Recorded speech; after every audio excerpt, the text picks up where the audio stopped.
All right, so here we got two parents, okay? And we have a free earlobe is dominant with a big E, and attached is a little e. You can Google what a free earlobe versus an attached earlobe looks on the internet and figure out which one you have. But anyways, we have a woman who has a free earlobe. So what we're looking at here is we are looking at the phenotype. Okay, and let me just make this a little larger. There we go. And phenotype. So that's the phenotype. And so the woman, she's got, and we just got to say what she has. Okay, she has a free earlobe. And what does he have? He's got an attached earlobe. Okay, so that's what they look like. And that's a phenotype. Genotype is a little bit different. That's what are the alleles they're carrying, okay? What are they carrying? And, oops, I guess I have to, come on, just get out of that. I gotta just redo that since for some reason it decided genotype. There we go. So she's free, and it says, so she's free, so she has to have a big E, but she's heterozygous. So what does she got to have? She's got to have a big E and a little e, okay? She's heterozygous. He's attached, and that's the recessive allele, attached is. So in order for him to be attached, he has to have a little e, okay? So now she wants to make some eggs, okay? And so we'll make some eggs here. Here's an egg. Oops, no, always wants to make it with a big line. I don't understand that, but here's one egg. Okay, and here's her other egg. Sure, why not? So we're gonna put into this egg here her big E, and then we're gonna put into this egg here her little e. Log segregation, you better make sure one of each ends up in an egg, because otherwise you're gonna have one egg with two alleles and the other with none. The other egg is gonna have nothing, and that would be a big boo-boo. So then we go over to the guy, and he's got an attached right here. So he's got a little e. So we'll put little e here. Oops. Let me put, there we go. And so we can put a little e there in his sperm. And, oh yeah, well, we can't leave him without a tail, can we? There we go. And then the other sperm, here's the other sperm. And, well, of course, we'll put a little tail on that. Yeah.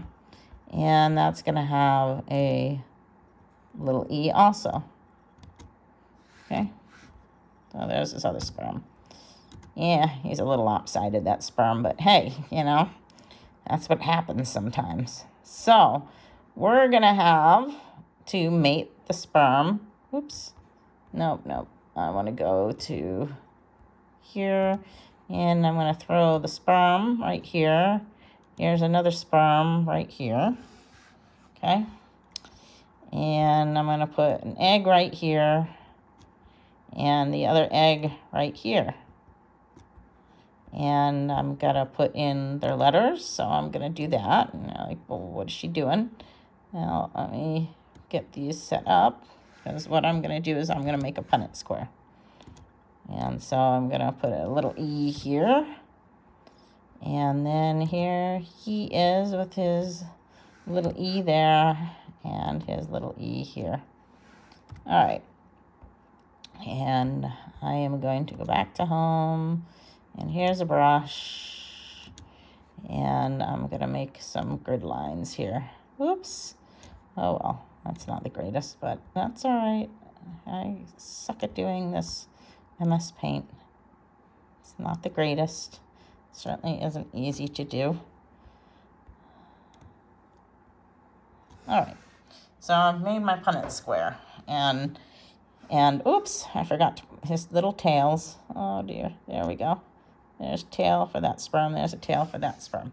So I did put the sperm up here. I could have put them here and the eggs up there, either way, but I couldn't put one egg here and one egg up here because then I'd be mating two eggs together, and we know that doesn't work out very well. So here we're going to have our first baby, and our first baby is going to be a big E with a little e. Okay, big E for mom, little e from dad. Here again, big E for mom, and then dad's little e. So there's that baby. And that baby is going to be a free earlobe baby. And I forgot to put that here. This baby here is going to be free because it's got the big E. So now we come down to here and we see mom's little e, dad's little e. So we have attached. Baby with attached ear here. And then here we look, little e from mom, little e from dad. And we have, again, attached. So if we were to look at the genotype ratio, if I can spell it right, we would see that it is basically 2 big E, little e's to 2 little e's. So that would be the genotype ratio. The phenotype ratio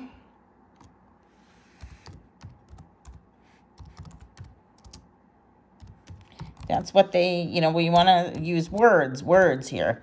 So we look and we see 2 frees to 2 attached. Now, you could shortcut this. Anytime you have 2 of the same sperm or 2 of the same eggs, you can chop one right out, okay? Because if we covered this other sperm right up, just like that, you'd see that we'd have, okay, 1 free to 1 attached. Well, that's the same as, oops, I forgot to put my R. That's the same as saying 2 to 2. 1 to 1 is 2 to 2.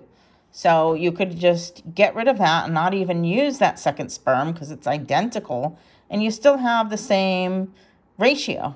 You're going to have a 1 to 1, which is basically what a 2 to 2 is a 1 to 1. So you can do that. You can kind of save a little time and leave out an identical sperm, or if you have identical eggs, you can leave one of the eggs out also. Okay? And you can see 50% chance of getting a free earlobe child or 50% of getting an attached child with this.